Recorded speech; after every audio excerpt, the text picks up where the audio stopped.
Well, you know, when you make a decision to help someone else, it's amazing that many times they end up helping you more than you help them.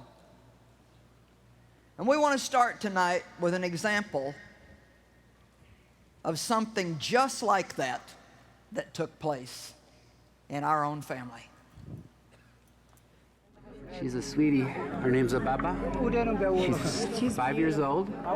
Yeah, she's a very beautiful girl. Yeah, see, she's lost a lot of hair already. It's just all splotchy and gone. Typical malnutrition. Yeah, you can see by her eyelids, she's getting absolutely zero nutrition. So if she's eating things, my guess is her mother's probably boiling leaves, roots, just to fill the stomach up.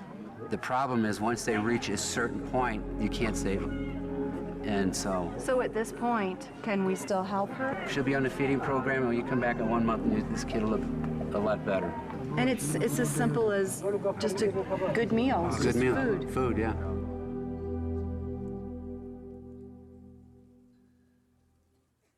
Do you remember when we first saw the little girl that we just mentioned, Ababa? She's such a sweetheart. What do you remember? I just remember how happy she was.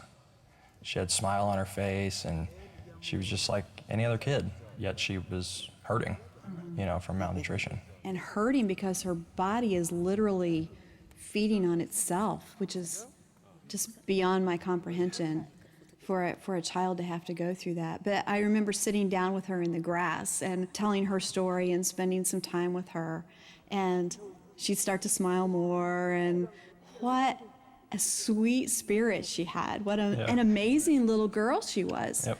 And there was just that feeling of instant connection. Yeah. You had that kind of connection with her too. Totally. I still have pictures of her on my computer that I pull up every now and then just to see her smile and remind me that I got it pretty good. You know, we all do.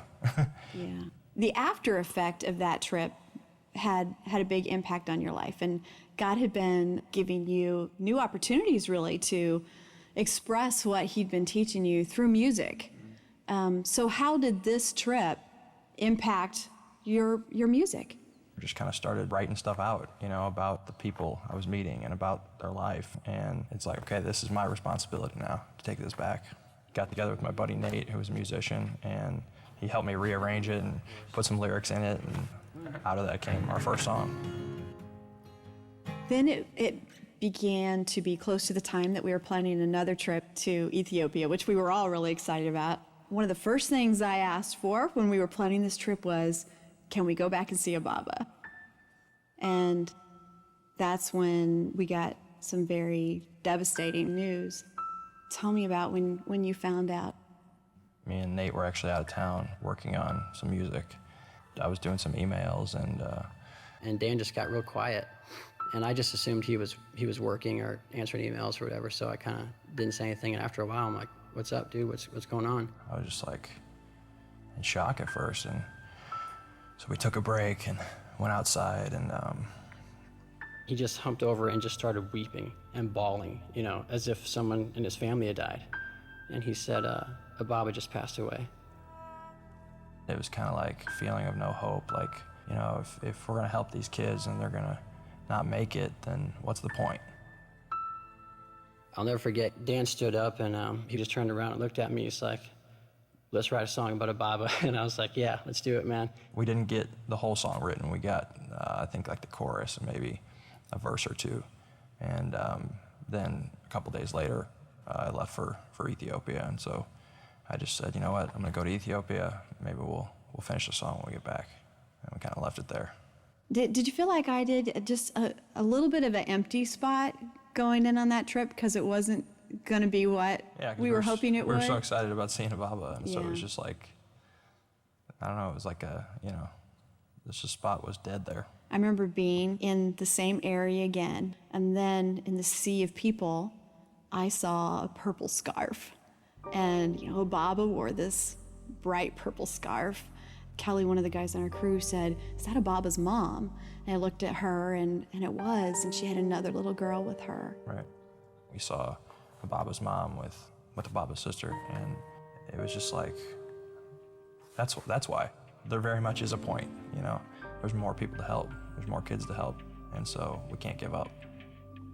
So it was like the whole trip just started hitting me. And so I got the book out with the lyrics for the song that we were working on. He said, God just said, sit down and worship me. And so he was just learning how to play guitar. He said, I can't sing, I can't play guitar, but I'm gonna try and worship God with the little bit of skill that I have developed. And so that's what I did. And then afterwards, it was almost like somebody took the pen and just finished the lyrics. And everything he had written had just perfectly flowed, and we just put it right into the song and completed the last verse, and it was done. The lyrics of the song, you say, I think it's big or small, we can all do more. Yeah. And so often we give up on the small things because we think it's not enough to make a difference. Exactly. Or in a situation like this, what good does one meal do if a child's going to die anyway? One meal does make a difference. The small things do make a difference, don't they? Yep. One meal, I mean, it shows the love of Jesus. And showing that love of Jesus,